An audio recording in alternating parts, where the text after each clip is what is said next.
Hello everyone, কেমন আছেন আপনারা সবাই? আশা করি ভালো আছেন।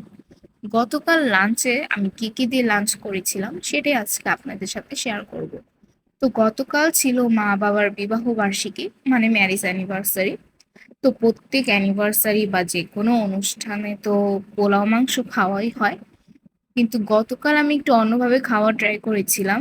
যেমন ছিল পোলাও, সাথে ছিল বেগুনি, বুটের ডাল, আলু সয়াবিনের তরকারি, আর সাথে ছিল ডিমের কোরমা। আর এগুলো একটাও কিন্তু নিরামিষ ছিল না, সবই আমিষ ছিল। সব আমিষভাবেই রান্না করা হয়েছিল। আর সাথে তো সালাদ হিসেবে পেঁয়াজ, কাঁচামরিচ, লেবু এগুলো ছিলই। আর এখানে কিন্তু আমি পোলাও, ডিমের কোরমা আর সয়াবিনের তরকারিটা আমি রান্না করেছিলাম, আর মা রান্না করেছিল বুটের ডাল।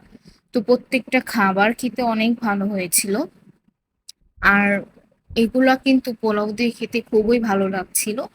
মাংসের থেকে কোনো অংশ কম লাগছিল না, শুধু আর কি মাংসটাই মিস ছিল, কিন্তু আমি আর কি অন্যভাবে আর কি খাওয়া ট্রাই করেছিলাম। আর আলু সয়াবিনের তরকারিটা কিন্তু আমি পুরো মাংসের মতোই করে রান্না করেছিলাম। মাংসের যে সমস্ত জিনিস দেওয়া হয় সেগুলো আমি দিয়েছিলাম আলু সয়াবিনের তরকারিটা। আর এটা খেতে কিন্তু পুরো মাংসের মতোই লাগছিল। আর মাংসের থেকে বা মাছের থেকে সয়াবিনে কিন্তু প্রোটিন অনেক অনেক দ্বিগুণ। আর এটা খেতেও খুব ভালো হয়েছিল। তো গতকালকের প্রত্যেকটা খাবারই খেতে ভালো হয়েছিল। তো এটাই ছিল গতকালকে লাঞ্চ মেনুর ভিডিওটা ভালো লাগলে অবশ্যই লাইক করবেন। সবাই ভালো থাকবেন, ধন্যবাদ।